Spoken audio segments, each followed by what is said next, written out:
Lutuwa sana, unaha sa pagpakaon ng alagad sa Ginoo. O kunya, balik dito sa sundanan, aron nagluto ka ko to. Ang babaeng bago na una, lutuon ko ni katapusan, awa naging matapos dito. Pero tungod kay ang iyang una, kung ako niluto, pagkaon ko ani niya, kung wala na makuha, mga matay na niya po eh. Kung ako sa'yo magluto ka akong anak, dili ito lang sa propeta, mga matay lang niya po eh, kay last naman eh.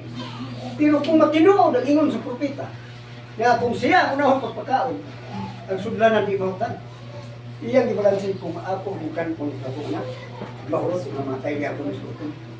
Huwag ko sa ihatan niya sa propeta, pagkahuman niya kaon, or niya po mga matay ko sa sutong. Pero doon na ikonsulo, kaya kung siya pagkaon, di man mahutan ang sudlanan. So yun niya nga, ari na lang ako sa propeta. Ako nang lutuon para niya. At tinuulog sa dili, ang iyang gisulti, total pareha naman kami mga matay. Pagluto niya, ipakaon, ingon sa Elias, pagkuha dito, harina o lana kung pagluto.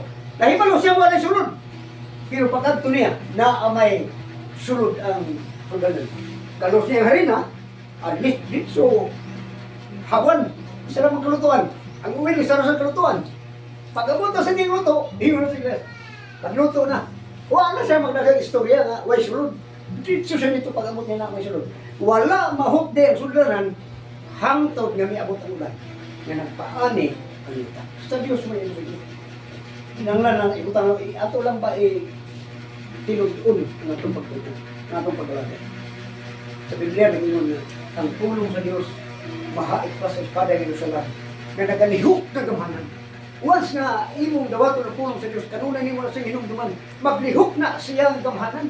Amen. Pero di mo na tagnon. Magsalig ka sa imong kagalingon, wa kay mahina. Pag-ingon na ginong nagawas natin, wa kay pinunod. Kung saan pulong sa Diyos natin pa, maglihok ni siya, nga gamahanan, labi pang mahait sa espada, nga do'y sulat. Gamahanan, maglihok niya sa Diyos. So, wala kaya ngayon kabalakan, why problema nimo? Tanan, absoluto. Ano man, tungkol kay sa Diyos, why imposible. Okay. Ayaw pagtutok sa babag. Ang makababag sa ato, usahay kining kondisyon, sitwasyon o panahon. So, kining kondisyon sa imo ning palibot. Ang sitwasyon sa imo kahimtang. Ang panahon, either bagyo, ulan, kaya usahay na amay ng tao nga, basta ulan, di na lang musimba. Mauni sila ang babag. Aron makuha ang babag, nag-ingon ang Biblia, magtutok kay Jesus. Magtutok at tugta sa Ginoo Jesus mo tutok. Ayaw pagtutok sa babag. Ayaw pagtutok sa problema. Ako sa dihang ipatawag ako sa makulod. Una, nagtutok ako sa pagkawala. Pero sa dihang kung aasa Diyos ay imposible. Nagtutok ako nga sa Ginoo. Akong nakita katong the burning bus. Kung akong nakita ang cross, hindi to ang Ginoo nilansad. So, pag sa nakita na ko, makuha yung imposible. Ito nga, ang akong nakaw-district, takbo lang. Bisa nung yun, ang importante. God will provide. So, mga na yung baba. O, nag-ingon ang Biblia, magtutok kita ng Isos, kay siya ang mag-ugmar, maghintid sa atong pagtutok. Ayaw sa problema tutok, kay makapasamot ni sa imong mga gulanan. Ayaw pagtutok sa balatian, kay dili makaayo ang sige nimo kunaho na makasamon sino na at tutok sa Ginoo kay tuwa kaniya ang tinubdan sa kayuhan, tuwa kaniya ang tinubdan sa daghang mga utang aron matagbo yung pamilya. May panahon dili ka na iwa na ipalit sa bukas sa iyo ikaw na ang bukas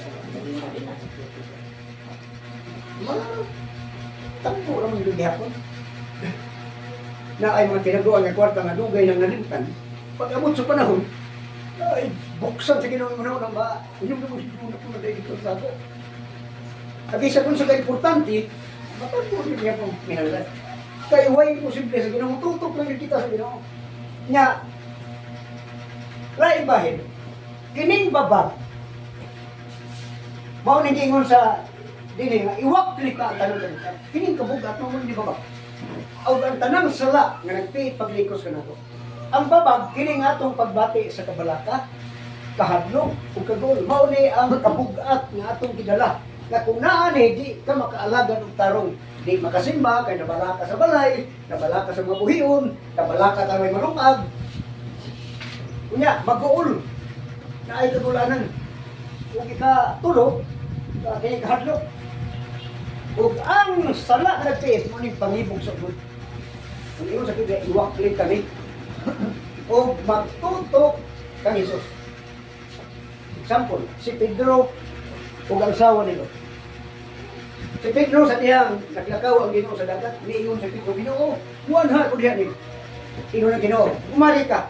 Pagtika niya nga tutok sa Ginoo, naglakaw siya sa dagat niya tutok. Bihurus man kusog na hangin. Inya, dagko kay nga balon. Ang iyang kinanawan dito sa Ginoo na balhin man.